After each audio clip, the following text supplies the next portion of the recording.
เห็ดผู้บ่าวโสดไปหาโพดโพวันละดอกแล้วกระจุงผักคุณแม่เลยเนาะอันนี้นั่นคือในกระชูมบ่ได้อันนี้นะมัน แล้ว บา ข้าง บาน บา เนาะ นเป็นเนื้อโพดว่าเห็ดราคาบริปลายราคาครับเป็นเนื้อหมดราคาเพราะว่าเส้นยังกินกระสุนด่วนอยู่นะเดี๋ยวเขาขายก่อนเส้นยังกินกระสุนเพราะว่าเขาบอกว่าค่าส่ง350เห็ดอะไรทำไมมันเห็ดยังกินแบบนี้ทั่วประเทศไทยเลยเขาใส่ห้องเย็นไปหนูก็ไม่รู้นะแต่มันบอกว่าเป็นกล่องเนี่ยของสดเนี่ย350มันว่าขออีเมลโคตรพ่อโคตรแม่เห็ดจะงามปลาเห็ดปะตะโลละ250 บาทเด้อจ้าพี่น้องจ้าวันเดียวคืนเดียวเขาให้ถึงเลยส่งเย็นน่ะใช่พี่อ้อใช่เขาให้ถึงคืนเดียวเลยเพราะว่าเราส่งด่วนไงเดี๋ยวใส่ถุงเดี๋ยวจ้ะพี่อ้อจะให้ลงขอนแก่นเหรอขอนแก่นบุกไปไม่ถ้าพี่อ้อเอาหมดอ่ะคือหนูจะไอ้นั่นจะล้างให้ไงงามเด้จะให้ไอ้น้ำเขาให้ล่างบ่มันให้ล่างบ่ฝากไปซีไปเดี๋ยวนี้เลยคือที่ล่างเองจะได้อยู่ได้ดนเฮ็ดล่างนะแห่งไวบานไวให้ล่างบ่ได้ล่างต้องฝากไปปีก่อนนะบ่ได้ให้ล่างมันก็สิอันนั้นอยู่บ่ตัวนี้คืนเดียวบ่มีคนเฮ็ดให้ต้องล้างไปให้เราหรือว่าเราจะเอาไปขายไปขายก็ต้องล้างแล้วเนาะเราก็ไปพิษใส่พิษไปขายเท่าละน้อยเราจะเอาไปขายนั่นแหละเราคิดบ่ขายสดแรงได้กำไรจ้าเดี๋ยวหนูถามทีจ้าขายสดแรงได้กำไรเอาของเอาแพงเด้อเราจะรู้พอเราสิส่งลูกคนแก่น้ำถามอีกนิดดูค่ะโทรศัพท์มีสัญญาณไหมเราจะเอาจากโลเอาลายอยู่แล้วพี่ออนะพอเขาส่งลูกคนแก่ก็ส่งอ่ะพ่อโคตรแม่ปีเฮ็ดจ้าพี่น้องจ้าเฮ็ดกระดอกกระเดียดหูจักซิงดูว่าจะเอาซิงเขียวนะโอ้ยว่าเอาซิงเอาซิงตายแล้วลูกกูเอาซิงไงซิงนะซิงไม่โสมนั่นมันบ่หูจักมันบ่หูจักอยู่ในนั่นพ่อมึงก็ขอไปติดเมื่อคืนนี่นั่นเฮ็ดในตู้เย็นจะออกมาในลูกคนมาเฮ็ดนะโพดโพว่าเฮ็ดแต่ว่าบ่ได้ไปหาบ่ได้ไปเก็บดอกจ้าเขาไปเฮืองเฮ็ดมันหมู่ใหญ่ยายมันแบบบ่เห็นเฮ็ดหมู่ใหญ่แบบนี้โดนเฮ็ดมันหมู่ใหญ่สู่หมู่หั่นนะมันเลยแบบใช่คือพ่อหมู่นึงเลยก็ต้องมีรถแต่ก่อนเนาะหมู่นึง 2-3 ดอกก็ยังมีอันนี้เฮ็ดมันหมู่ใหญ่เลยหั่นนะเราจะเอากิโลใช่พี่อ้อให้ล้างก็ล้างให้จ้าของผู้บ่าวโสดไปหานะคะ890 บาทจ้างามแต่งามว่า890 บาทเลยถุงนี่นะเทลง3 โลหะเท FC เบิ่งก่อนนี่ปวดมาเฮ็ดพี่น้องเอ้ยเจ้ากับบันไดหมู่เดียวยังบ่จักเฮ็ดนะดอกเบิ่งดอกก็สิแม่นหมู่เดียวนี่เราเอาดินออกด้วยนะเหรอยายเอ้ยก็เก็บนี่โอเฮ็ดเขาก็ขายค่าดินเขาจะไปขายล่างจังขายโอ้ยกับพอดีแล้วที่ดูเขาจะได้ขูดให้ร่างหายอีกเมื่อยอีกหาเนี่ยเมื่อยเจ้าของซื่อแต่ก่อนนี่กูถ่ายคลิป FC ขอซื้อส่งไปให้นี่ห่วยได้เงินแยกต่างหาก1,000-2,000นะงามอีดีเฮ็ดสะพัดงามแท้เฮาเทคือแบบนี้ก็ห่วยอันนี้หันแล้วของข่อยนี่ก็เอาเลยแล้วเนี่ยยายเลือกยายเทโลดอยากก็เฮ็ดหมู่เดียวนี่แหละเราเอาเกี่ยวเราเก็บมาใส่ถุงมาแดวโอ้อะไรมันใส่กระตามากูก็มาเก็บใส่ถุงดินนี่ใส่หน้าดินกับพอปานี่ที่ได้ใส่แล้วก็เฮ็ดดินติดเฮ็ดนั่นแหละสู้แต่เช้านี่ได้ไหมตัวนั้นน่ะนี่มันก็ดินนี่แหละก็แล้วดินขี้ดินดากจักว่าเฮ็ดหมู่เดียวนึงบ่จักนะดอกเฮ็ดหมู่ใหญ่บ่จักมันเอามาใส่กระตากูแล้วมาเก็บใส่ถุงยางกูเอาเข้าตู้เย็นไว้ไปต่ออีกคนมันดุเนาะ3 โลเท่าไรก่อนนี่นะจะ890 บาทเป็นเงินนะอันนี้890จำไว้เด้อยาย8 ขีดมาแม่นบ่7 ขีด เจ็ดบ่ นี่เบิ่งจำนวนเงินตัวจ่ายโลดนั่น195 บาท ของเฮาเด้ มันจริงยากเบิ่งก่อนนะจริงมันบ่ตรงนะ จะขีดแล้วนะ จริงบ่ตรงเบิ่ง กินหมดตรง จะรู้นะนะ กดอันนี้ก่อนโอ้ย เอาจากลูกกับของยายนะ เอามีดมาโจดสิ เอามีดมาจุดเลยนะถามเล เอา ย ไปตัวที่แบบนี้ เอาเกี่ยวมาเกี่ยวมา ตรงแล้วแม่ สอง เกี่ยวเอาจุด3 โล โลละ250 เป็นเงินจาก3 โล 890ตัวนี้นะ3 โลปลาย 3 โลครึ่งบ่ปะ มันคำนวณมาให้เป็นเงินอยู่แล้วสิสออย่างซัว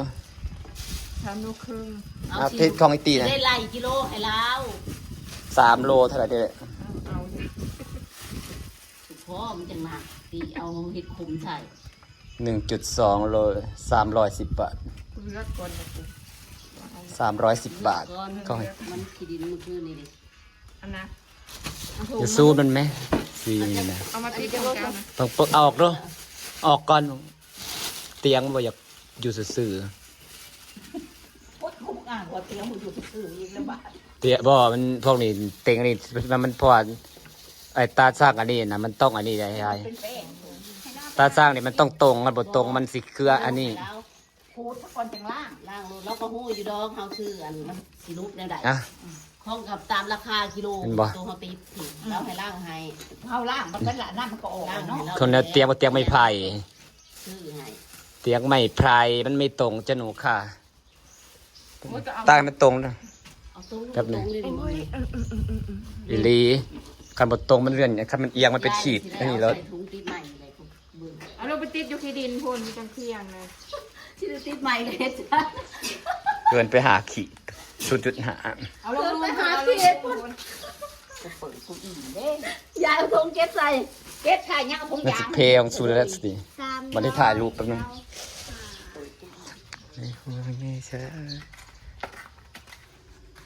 เศร้าเดี๋ยวกูตื่นกูว่าโอ๊ยไปหาหล่อเล่นเที่ยวนี่เที่ยวซกตะไห้ก็น่าว่าต้องมีเหตุประจักษ์ เอาเขียวอะไรอยู่ เห็ด ประมาณ โคนออก 3 โล เยอะๆพี่ออจะเอาไหม ใส่เหตุ โม มา เดียวเท่านี้แล้ว โลละ400 หุ้นของอาเขียวนั้น คือดอกงามที่สุด อีโซไปหาเฮ็ดอยู่ได้ เอาหนูก็ล้างแล้วก็ส่งให้พี่อ้อไงล้างแล้วก็ เอาสิเอาอันนั้นมาใส่แข็ง ถ้าพี่อ้อให้นึก ล่าง ได้ ย่าง โทรหา ส่งรถแล้ว นี่ก็ ส่งสดเขาก็หับส่ง ส่ง แพงได้ ส่ง พี่อ้อ ส่งอันนี้แพงได้ ผมสดนะแพง แพงหาแล้วมันคิดแต่แล้วเคยส่งอยู่ มันไม่เน่าเพราะว่าเขาไอ้นั่น เขาเข้า ก็ เซ็น ส่งด่วนคืนเดียวเขาพิษเขาใส่น้ำแข็งแล้วใส่กล่อง เขาเย็น ก็ไปกับงามคือเก่านี่แหละ เคยส่งไปดูFC อยู่หางมันหักแพงส่งสดนะ ถ้า เขาส่งห้องเย็น ถ้าส่งห้องเย็นน่ะพี่อ้อมันก็ถึง เท่าไหร่วะ เร็วใช่ กิโลละเท่าไหร่วะ ค่าส่งกิโลเท่าไหร่ โทรถามอีกนิด แดงอยู่เด้อผสม แพงได้เคยส่งอยู่ แล้ แล้ว ว หนู นึง จะโทรหาพี่อ้อนะ เคยส่งอยู่เท่าไหร่วะ ส่ง กิโล สดกันหนึ่งเอาก็ได้ของมือเดียวมือสองก็ฮอตก็ซ้ำกินสดคือเก่า โอเค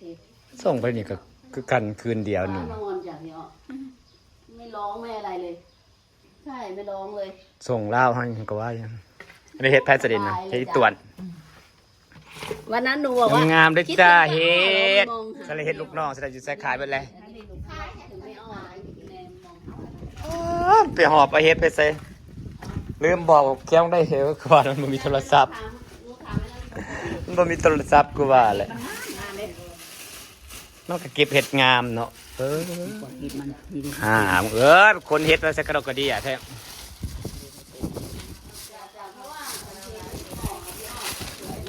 เห็ดเห็ดมันตั้งหมู่ใหญ่ปีนี่นะฝนมันดีคันไผ่บ่ใหม่ป้าแต่สิขาดเก็บเห็ดเนาะว่าคันไฟบ่ใหม่ป้าแต่สิขี้คร้านเก็บเห็ดปีนี้นะคือสิออกทุกซอกทุกมุมข่อยว่าขนาดไฟใหม่ป้าก็เราก็ได้เฮ็ดก็ยังหลายโลแต่ก็ซื้อนะฮะคือมันงามแต่เด้เฮ็ดเจ้าของไปใส่ยายอยากดอกขาวเนาะเฮ็ดยังมันไปต่ออีกป๊าดเด้อโอ้อยากมันก็คือสิหมันเนาะเก็บเฮ็ดแบบว่า เฮ็ดมันหมู่ใหญ่มันเป็นตะเก็บไผสิบ่อยากไปข่อยยังตื่นน้องสาวดีกว่าโอ้ตื่นแล้วส่งลิ้นส่งตาไหบ่ว่าผู้เดียวเลาะรถแถวดอนนั่นเที่ยงหน้าไอ้นั่นนะยายส่องเลาะลงไปบ่วะป้าดอกสะบังงามแท้เลาะงามไปดิเด้ต้นนี้งามอีพ่ออีแม่เฮ็ด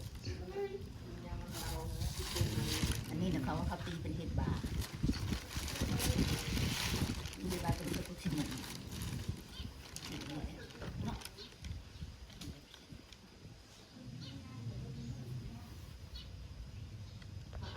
พวกเขามามันเอามาแต่คืนมันก็บานมาเลย250อีตื้นนั่น อ๋อ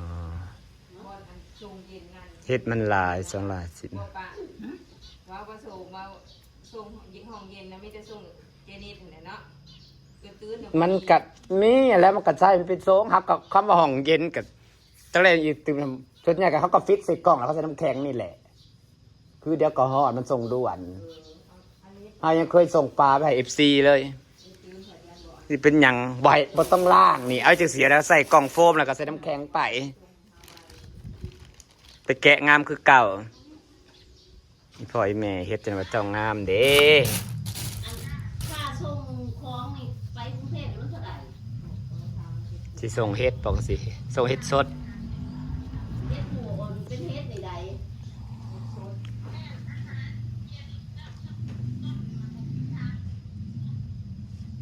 300 กว่าบาทก็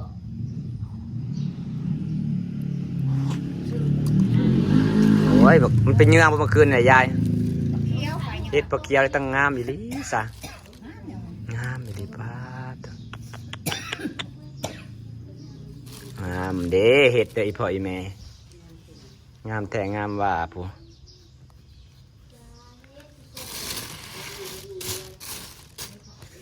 มันยังเป็นหล่อต่ออยู่สะออนเด้ คือกันหั่นแหล้วมันก็ดี ว่าสิบ่ขายบ้านเฮานี่แหละ 250ได้บ่แม่น150 ลงไม่ไวเนาะสะบัดลงไวแท้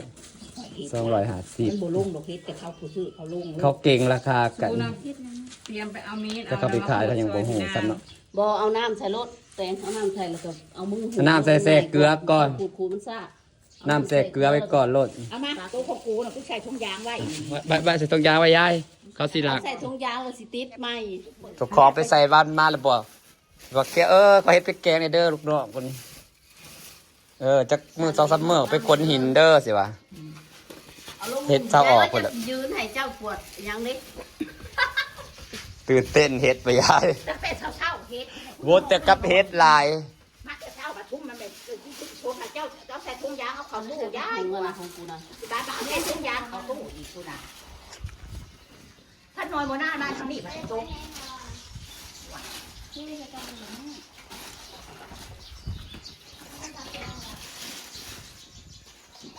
เราขับรถเราบ่หับ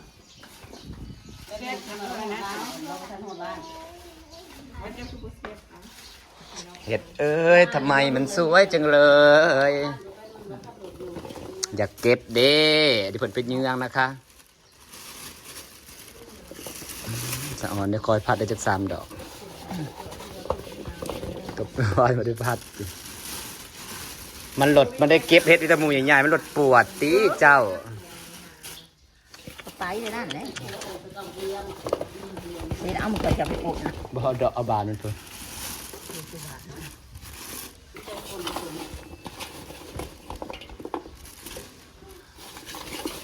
มันหลดมันได้เก็บเห็ดหมูลายมันเก็บกันลายหลดปวดอยู่บดมือที่เนาะปวดโผล่ไปเห็ด กลางคืนกลางเว้นยังบ่ซ้ำมาเขียว มันหมูเห็ดมันตั้งพ่อหมูใหญ่